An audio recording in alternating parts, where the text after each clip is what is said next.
Erik Satie, a composer ahead of his time. You've probably heard Erik Satie's music before, but you might not know his name. He was born in 1866 and is the brilliant mind behind the famous piece Gymnopédie. Satie didn't like following specific rules in music.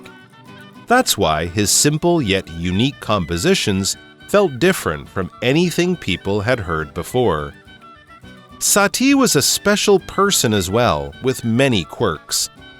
He dressed in a gray velvet suit every day, which is why people nicknamed him the Velvet Gentleman. At meals, it is said that Satie ate only white foods like eggs, sugar, and rice. Satie also had a great sense of humor.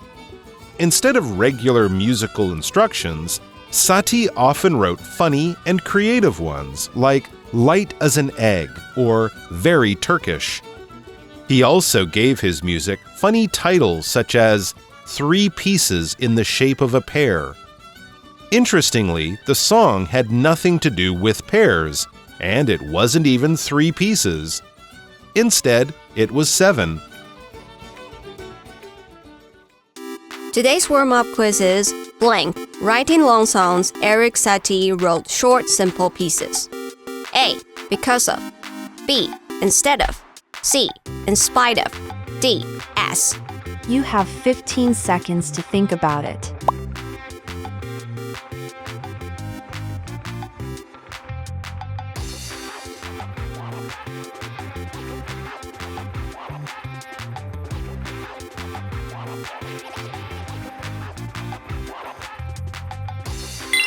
Time's up. Hello there, and welcome to English for You. I'm Mike. I'm Nikki. And today we are going to be looking at a guy who's been dead for a long time, but his music lives on. Have you heard of this fellow before, Erik Satie? I didn't know about him, but I listened to his music, and then it occurred to me, that was him. Yeah, he's definitely not, we would consider him a classical musician, so someone who wrote music for orchestras and stuff, 100 years or more before. But when people think of classical musicians, of course, names like Beethoven, Mozart, Bach, maybe Tchaikovsky, they jump into our minds. And yes, Satie is maybe not one of everyone's sort of top 10 most well-known musicians, but you're right. There are certain pieces of music of his that you would hear. You might not know who wrote them, but you would definitely say, oh, yeah, I've heard that before. In a movie, in a TV show, in a commercial, or maybe even using little bits of his songs in pop songs, because some of them are very, very interesting. So we're going to be talking about Erik Satie a little bit, learning about him. Of course, we'll look at some of his most famous music, some of his most famous compositions, but we'll also find out why he was rather ahead of his time. Let's find out more about Erik Satie, a composer ahead of his time. You've probably heard Erik Satie's music before, but you might not know his name. Isn't that the case with many classical musicians?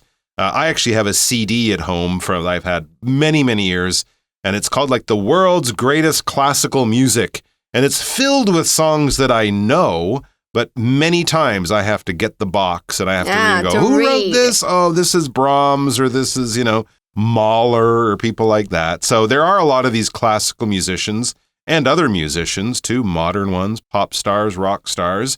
You've probably heard the music before, but you might not know the name, right? Maybe they had that one big hit song, and that's the one everyone knows, but there aren't many others. And then we learn he was born in 1866, so just a few years before me, and is the brilliant mind behind the famous piece Gymnopédie. I would think I'm saying that right. Am I saying that right? You're right. Okay, good. So it's not gymnopédie. No, gym. And we don't say the S because it's French, so gymnopédie. Because it's French. Yes, there you go. And he's brilliant. Yes, a brilliant mind, a brilliant composer, a brilliant person. If something is brilliant, well, we can use this in a general way just to say it's something really good. British people often use this. Oh, I saw a brilliant movie yesterday. But for in a more common way, and certainly in a more North American way, brilliant means very intelligent. So it's wonderful, but in a smart or intelligent or having a really good brain kind of way. So if you describe someone as brilliant, it's kind of like saying they're a genius or they're an expert or they're really, really naturally good at something. So, inventors, scientists, composers, or even just your friend who has a really good idea. That's a brilliant idea. I'd never thought of that, but you did. So congratulations on having that great brain. That's the idea. For example, Ashley came up with a brilliant idea for her father's surprise party. Ooh, I wonder what it was. 那今天要来介绍一位不按牌理出牌的音乐家，可能你有听过他的作品，但是你不知道他叫什么名字。那既然他会有名到让我们来介绍，肯定是因为他非常的有才华。Brilliant 这个形容词指的是才华洋溢的或者是聪颖的。So if you're brilliant, you're excellent, you're extremely clever or skillful. So for example, you say, oh, it's a very good idea. You can also say, it's a brilliant idea. Back to our article, it says, Sati didn't like following specific rules in music. Okay, so he was a bit of a rule breaker. These days, he might have played jazz or something like that, or done some weird kind of pop music, because he didn't like following specific rules. It says that's why his simple yet unique compositions felt different from anything people had heard before. So yeah, he really was very different from many of the other musicians and composers, music writers working at the time when he lived. A composition, as I mentioned earlier, is basically a written piece of music. So we could call it a song, but there are different types of music. You can have songs, you can have symphonies, you can have operas.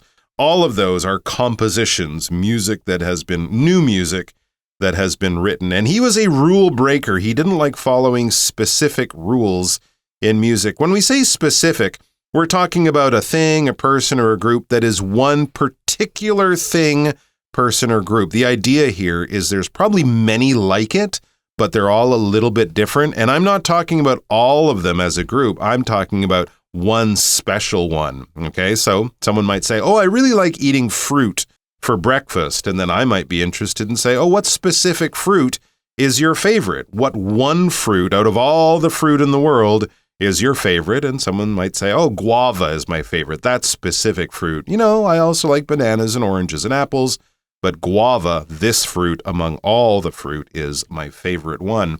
For example, do you know which specific day you will go away on holiday next year? Right? Because there's many days in a year, but if you can tell me November 10th or February 3rd or whatever, that is one specific or one particular day in the year. 那他之所以会有一些独特的作品的原因，就是在于他不喜欢遵守音乐的规则。And specific 这个形容词指的是特定的。So if people are not being clear enough, you can ask, can you be more specific? Can you tell me more? 那另外看到了 composition 这个名词指的是音乐或者是写作、绘画等等的作品，那的动词就会是 compose. All right. So we know that he didn't like following specific rules. He didn't like doing the things everyone else did in the same way. He liked to kind of be unique and special and do it his own way. And then we read Sati was a special person as well with many quirks. So we know he was a special musician and composer, but just as a person, as a general person, he had many quirks. He was unusual. And a quirk is a strange little interesting thing about a person. It's not something bad or terrible or dangerous. Like he has a quirk, he murdered people. No, that's not a quirk. That's something really, that's a problem. No, a quirk would just be something unusual, like your friend who always wears different colored socks or something like that, or your other friend who never likes to eat soup. I hate soup. Why do you hate soup? I just don't like soup. I had one friend, he hated butter. Like, why do you hate butter? I don't know, I just don't like butter. Okay, he liked a lot of other things, but he didn't like butter. It was a weird quirk, a strange little habit or feature of someone that maybe makes them a slightly more interesting. 那不只是他的作品很奇特，甚至连他本人都蛮怪的。As well 指的是也，通常会置于句尾。那 quirk 刚我们提到的这个名词指的就是怪癖 ，a strange habit or a strange feature of somebody. Yeah, exactly. So what are one of his quirks? Well, here's one. He dressed in a gray velvet suit every day, which is why people nicknamed him the Velvet Gentleman. Okay, that's definitely a quirk. I mean, we might think of a few people. I think Steve Jobs comes to mind. The turtleneck. As a guy who wore blue jeans and a turtleneck every day. Like you never saw him in a red t-shirt or a purple shirt or a suit and tie. Very rarely. He always wore the same things every day. I mean, he's not hurting anyone. It's just a little weird. It's a little strange. but it's also kind of special and memorable about this guy. So if you were in, I don't know, Paris back in 1880 something and you saw this guy walking around in a gray velvet suit day after day, that might be Eric Satie. He just liked to wear the same thing. It makes getting dressed in the morning really easy. Exactly. Right? And you don't have to worry about anything. You don't have to go shopping for yourself. You just tell someone, get the same suit in the same size and the same color, and I'm good. So I kind of understand it. But people nicknamed him the Velvet Gentleman. And then we also read it at meals. It is said that Satie ate only white foods, like eggs, sugar, and rice. Okay, that's a slightly stranger quirk than wearing the same clothes every day. I mean, not only did he eat only foods with one color, but white foods? I mean, I could understand maybe red foods or brown or green or orange. You know, those are pretty common, but white foods, gosh. And I also hope he wasn't eating eggs, sugar, and rice together. That would be weird. Kind of gross, right? Imagine that. Plus, is he taking the yellow part out of the eggs? Because eggs there's true. egg white, right? And then there's the yellow yolk in the middle. Did he remove the yolk? Which is very strange. I would also worry he's not getting a very healthy diet like this. So anyway, that is definitely a quirk. So he was nicknamed the Velvet Gentleman because of what he ate, or what he wore. He was not named the White Diner because of what he ate. And of course, we can use nickname as a verb when we just give one of those names to a person in the same way that the parents might name their child when the child is born. Your friends or your family later on might nickname you or give you a nickname. For example, Derek was nicknamed Wheels because of his love of cars. He loved cars, he fixed cars, he raced cars, he collected cars. His whole life was about cars. So when he was even just a young kid, his parents and friends might have called him Wheels. 那怎么说呢？就是说他每天都只穿灰色丝绒的西装，而且他只吃白色的食物，像是糖、蛋或者是白饭。那另外看到 nickname 这个动词指的是给某人取外号或是绰号。那另外 velvet 这个形容词指的是丝绒质的，或者是它当名词的话是丝绒。A type of cloth that has a soft surface on the side. What else can we learn about him? Well, this says Satie also had a great sense of humor. Okay. So he liked things that are funny. When we talk about humor, we're talking about things that are funny, things that make us laugh. If you like comedy movies, you like to watch movies with a lot of humor or read books or stories or something like that. Someone who has a sense of humor, that means they find lots of different things funny. It's easy to make them laugh. They're always ready to listen to or make a joke themselves. Some people are just very serious and they go, that's very funny. And you don't really feel that they think it's funny. So you're like, do you have a sense of humor? You're kind of like a robot. But a person with a sense of humor will laugh easily, smile easily, and it's very easy for them to be entertained by comedy and funny stuff. For example, Mr. Crab is not a man of good humor. That's why he rarely laughs and never smiles. Oh dear. 那 humor 这个名词指的是幽默 the ability to think that something is funny. So if you have a sense of humor, you don't always take things too seriously. And sense of direction, a sense of something 指的就是一个什么什么感。那 sense of direction 指的是方向感。A sense of belonging, 归属感、属于的感觉。A sense of achievement 指的就是成就感。All right, here's something interesting also. Instead of regular musical instructions, Satie often wrote funny and creative ones like light as an egg or very Turkish. I mean, composers will do this, right? They'll say write slowly or loudly or softly. They often use Italian words for that, like andante or crescendo or allegro. And he wouldn't, or maybe he did that, but he would also use sort of interesting ones that I guess some of the people playing the music might go, what? But other people might go, oh, light as an egg. Okay, I know exactly what you mean. I'll play it in a very delicate way, as if I'm trying to carry an egg and not break it. Or very Turkish. If you know Turkish music, that might mean something to you, right? So, for example, if a pop star today in America wanted a sound in a certain way, they say, can we make it more K-pop? And if you know what K-pop normally sounds like, the musicians might go, oh, yeah, okay, we can play it in that way, in that style, or something like that. But these were not common instructions or directions that musicians used back then. They were kind of Satie's own. When we talk about musical things, we're just talking about things having to do with music. Okay, so if you're a musical person, you like playing music, learning music, and you might find music quite easy or something like that. If you like musical entertainment, maybe you're not the kind of person who watches TV too much, or reads books, but you love to just lie back and listen to music on your radio or something like that. So musical is just having to do with music. Erica, for example, never had a musical education. She taught herself to play the piano, flute, and guitar. So if you go to music school, you're getting a musical education, but of course, you don't have to. Maybe you're just very creative.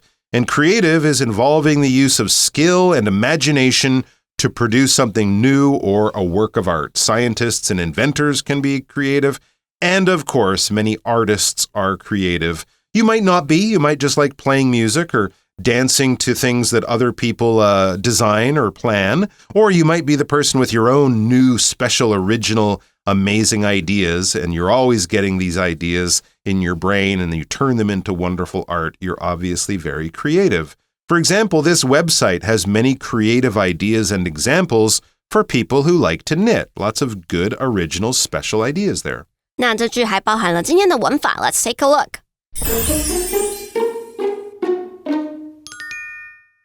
今天的 language and focus 要比较的是 instead of 还有 instead。那片语 instead of 当介系词用的时候，表示并非而不是，可置于句首或者是句中，那后面要接上名词或者是动名词。那另外如果是副词，可以置于句首、句中或者是句尾，那表示的是取而代之的是反而。那在这边课文呢，就用了 instead of 放在句首，表示的就是他没有用一般的音乐规则，反而呢是做了很多有趣且有创意的作品。So for example, instead of getting a baguette for breakfast, Gabriel decided to go for some scallion pancakes. 也就是说，他没有做前面这件事情，前面这件事情就是早餐吃法国长棍面包，反而做了后面这件事情，就是吃葱油饼。那另外今天的 warm-up quiz 也有看到 instead of 当介系词的用法。今天的句子是 blank, writing long songs, Eric Satie wrote short, simple pieces. 那这句后面他说 Satie 的创作是短而且简单的作品，同时文章内也是这样告诉我们的，所以呢我们就知道前面的 writing long songs 并不是事实，所以我们要选 instead of 不是这样。那其他选项的意思则是 A, because of 由于 C, in spite of 尽管 D, as 是当。那另外今天的 musical 这个形容词指的是音乐的 so something that's related to music 那它也可以当名词 a singing or a dancing film a play 也可以是音乐剧的意思。那 creative 这个形容词指的是有创意的 if something or somebody is creative they use a lot of imaginations to create new ideas or things 那它的动词会是 create 那如果他是个创作者 creator 那他做出来的东西就会是 creation. All right, let's get back to our article. It says he also gave his music funny titles such as 3 pieces in the shape of a pear. Okay, I'm not quite sure what that means. Maybe if you look at the music on a page, it kind of has the shape of a pear, right? A few notes at the beginning and then more at the bottom, so it's kind of fat and round like a pear. That's an interesting one. And again, I don't think Mozart had 4 pieces in the shape of a pineapple, so it's a little unusual, definitely. 那甚至在取名方面他也很有创意，像是3首梨形小品，那这边看到 such as 就是比如 for example. Yeah, remember Beethoven's Pizza Symphony? No, he never wrote a pizza symphony. People didn't usually name music at that time after food. And here's another interesting thing about it. It says, interestingly, the song had nothing to do with pears, and it wasn't even 3 pieces. Instead, it was 7. What? So where did he get that name from? Maybe he was eating. Maybe he was eating. Maybe he was hungry and just really wanted a pear. And he was waiting for it to be delivered. 那这件作品呢，跟梨子一点关系都没有，甚至也不是3首，而是7首哦。All right, so we have our chat question here. What do you think Satie meant by the instruction light as an egg? I would say it's just very slow and careful, and because he likes eggs, right? That's true. Right? That's true. So maybe and he liked white eggs, which would be quite light. That's a good diet thing, right? Take the yellow out of the egg. I'm imagining a bit, it's delicate. It's sort of like you're trying to walk with an egg or in your hand and you don't want it to crack. But that's interesting. It would also be interesting to hear that piece of music. And see if we can guess which part he wanted to be light as an egg. So there you go. A little bit of research that you can do on your own about Satie, but we'll have much more about him coming up tomorrow. So please come back for that. 喜欢今天的主题，你还可以到空中家教和真人老师互动练习哦。 Take care, everyone. Bye-bye. Bye. Vocabulary Review. Brilliant. Mozart was a brilliant musician who wrote beautiful music at a very young age. Specific. It's important for a doctor to understand a patient's specific needs for effective treatment. Nickname. My brother's real name is Douglas, but he was nicknamed Doogie. Humor. This show is dark and scary sometimes, but it also uses humor to make things seem less serious. Musical. Gina showed great musical ability by learning to play the violin in less than a month. Creative.